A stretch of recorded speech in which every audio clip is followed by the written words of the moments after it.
Gubailal Fajr, sebelum subuh. Sebelum subuh Siti Aisyah datang lagi bawa makan malam. Dilihat Nabi Muhammad masih sujud, bahkan bukan sekedar sujud, tapi sampai menetes air matanya. Siti Aisyah melihat pemandangan begini nangis. Ya Allah, Nabi kok gak istirahat? Nabi kok gak makan? Karena Siti Aisyah tahu Nabi dari pagi belum makan. Akhirnya ditungguin sama Siti Aisyah. Begitu ditungguin sampai selesai salam, Nabi mau berdiri sholat lagi. Siti Aisyah bilang, ya Rasulullah, khafif alaika ya Rasul. Ya Rasul cukup, udah sholatnya udah. Rasul harus makan, Rasul harus tidur. Cukup sholatnya Rasul, jangan lanjutin lagi, udah selesai. Engkau pasti masuk surga, surga diciptakan untukmu. Bahasa kasarnya begitu, udah berhenti sholatnya. Akhirnya jawaban Nabi apa bu? Nabi bilang sama Siti Aisyah, jawaban ini gak pernah terbayang di pikiran kita dan tidak akan terdengar di telinga kita. Dari kekasih manapun, dari pujangga cinta manapun, tidak akan datang orang yang berbicara seperti ini. Hanya orang-orang yang punya cinta yang tulus di dalam hati. Dan itu adalah Nabi Muhammad. Nabi bilang sama Siti Aisyah, Aisyah, tahu gak saya sholat apa satu malam suntuk tadi? Tahukah kamu sholat apa yang aku dirikan? Maka Aisyah bilang, saya nggak tahu ya Rasul. Nabi bilang, Aisyah, satu malam tadi saya dirikan sholat taubat kepada Allah. Saya minta ampun kepada Allah. Saya beristighfar kepada Allah. Aisyah bilang, bukankah Allah telah memaksumkanmu ya Rasul? Bukankah kau bersih dari dosa? Kau tidak punya maksiat, mustahil kau berbuat maksiat. Nabi bilang, Aisyah, betul, Allah telah memaksumkanku. Aku bersih dari dosa, tapi aku lakukan sholat taubat satu malam suntuk tadi. Seandainya nanti kelak di yaumil qiyamah ada dari umat Muhammad yang datang bawa dosa, yang datang bawa maksiat, belum sempat taubat, belum sempat minta ampun, biar taubat Muhammad yang menambal taubat umat Muhammad sallallahu alaihi Muhammad. Biar istighfar Muhammad buat mereka. Muhammad terlebih dahulu mencadangkan istighfar untuk umat Muhammad. Adakah di antara bapak dan ibu yang pada saat putra putrinya buat dosa, kemudian satu malam suntuk tidak bisa tidur untuk memohonkan ampun kepada Allah? Jangankan untuk anak, kadang untuk diri kita sendiri aja kita nggak pandai bertaubat kepada Allah. Tapi seakan-akan Nabi mau bilang sama ibu bapak semua, tenang. Ini umat saya orang Pangkalan nih, tenang. Kalian yang penting jangan berhenti cinta sama saya. Jangan sampai nanti di hari kiamat wajah kalian terlalu gelap sehingga saya tidak bisa mengenali kalian. Jangan berhenti mencintai Nabi. Jangan berhenti merindukan Nabi. Bikin wajah-wajah kita ini diingat, dikenal sama Nabi. Maka Bapak Ibu yang dimuliakan Allah, sebagai penutup saya bawakan satu cerita. Saya minta cerita ini ibu-ibu anak kecil dengerin nih cerita. Ini cerita hadiahnya luar biasa. Ini cerita luar biasa. Kalau ibu pada dengerin pakai hati, insya Allah pulang hatinya penuh dengan nama Nabi Muhammad Sallallahu Alaihi Wasallam. Amin. Dengarkan baik-baik, tolong jangan ada yang bercanda. Ini sebagai penutup. Intisari dari ceramah saya 1 jam ini nih penutupnya. Bapak Ibu yang dimuliakan Allah, ada satu cerita. Saya nggak mau ambil ceritanya dari zaman sahabat, nggak mau. Saya nggak mau ambil cerita dari wali-wali Allah. Saya mau ceritakan, kasih contoh dari orang Indonesia, dan belum lama terjadi, baru sekitar 5 tahunan yang lalu. Makannya nasi sama kayak kita, pecinya peci nasional begini sama. Tapi dia bisa dapat kedudukan luar biasa di mata Nabi Muhammad SAW. Artinya apa? Saya kasih contoh yang dekat begini supaya kita termotivasi. Masa dia aja bisa, saya nggak bisa? Bagaimana ceritanya? Begini ceritanya. Jadi sekitar 5 tahun yang lalu terjadi di kota Malang, Jawa Timur. Tepatnya di kota Batu. Ada seorang Habib, dia punya pesantren. Nama pesantrennya Pesantren Anwarul Mustafa. Habibnya ini namanya Habib Jamal bin Toha Ba'agil. Beliau terkenal di mana-mana. Sering datang ke Bogor tausiah. Beliau punya pesantren itu, kalau bulan Maulid santri-santrinya diliburin, pulang semester 1 selama 2 minggu. Lah beliau punya inisiatif, kalau santri saya pulang berarti wirid di pondok nggak jalan, ngaji di pondok nggak jalan. Saya nggak mau, saya pengen ngaji tetap jalan, wirid tetap jalan. Akhirnya beliau bikin program. Program apa? Program pesantren kilat selama 2 minggu. Ada 2 program untuk senior dari SMP sampai SMA, bahkan sampai menjenjang kuliah, dan yang junior dari SD ke bawah sampai TK. Kebetulan Bu, pesantren beliau kan di gunung, jadi kontur bangunannya itu naik turun. Asrama Putra sama rumah Habib Jamal ada di atas. Kalau kita ke sana begitu sama pesantren. Asrama Putri ada di bawah. Yang gede-gede senior ditaruh di atas karena bangunannya kurang begitu bagus.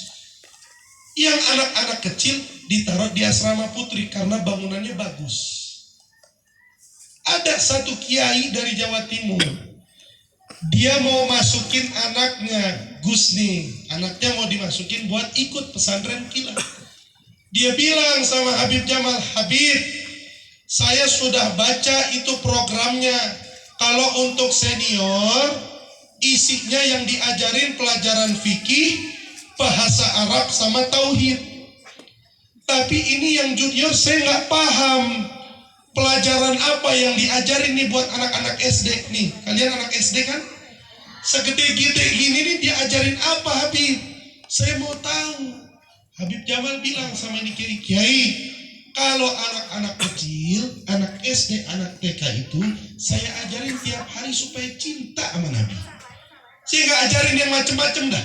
Tiap hari mau tidur saya ajarin kumpul bareng-bareng baca sholawat pakai tasbih buat Nabi.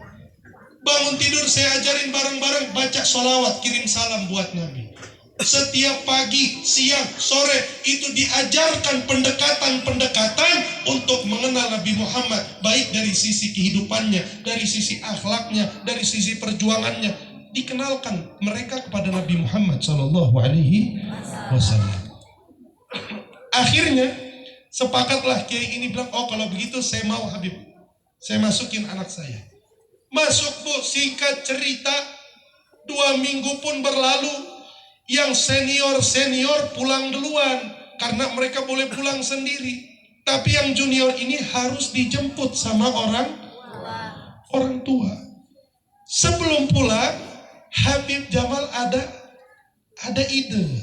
Bilang sama santrinya yang senior, santri, tolong kamu ke pasar, kamu beli balon, terus bawa ke tukang gas, isi gas, supaya balonnya bisa terbang.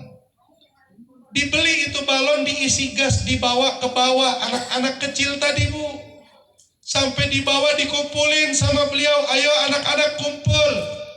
Habib pengen sebelum kalian pulang, ayo sama-sama kalian semua tulis surat cinta untuk Rasulullah.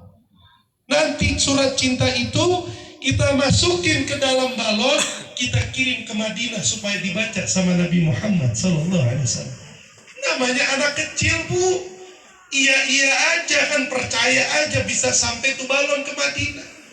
Akhirnya dibagiin kertas, masing-masing tulis surat. Ada yang nulis sambil nangis, ada yang nulis sambil senyum-senyum. Ditulislah tuh masing-masing. Ada yang nulis I love you Rasulullah, Rasulullah kapan kita berjumpa, macem-macem.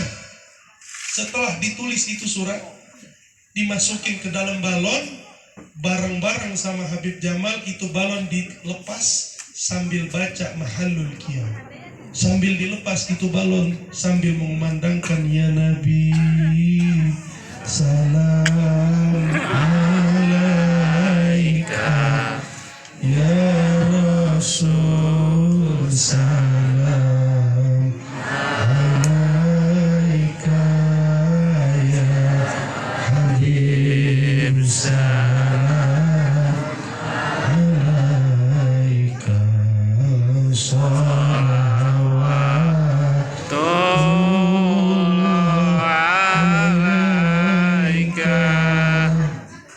itu balon.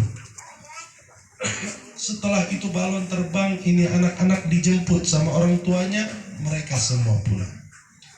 Begitu Habib Jamal pengen pulang ke rumahnya karena rumahnya ada di atas, diikuti dengan salah satu santrinya.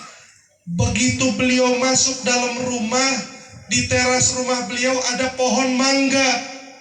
Rupanya ada satu balon nyangkut di pohon mangga depan rumah beliau.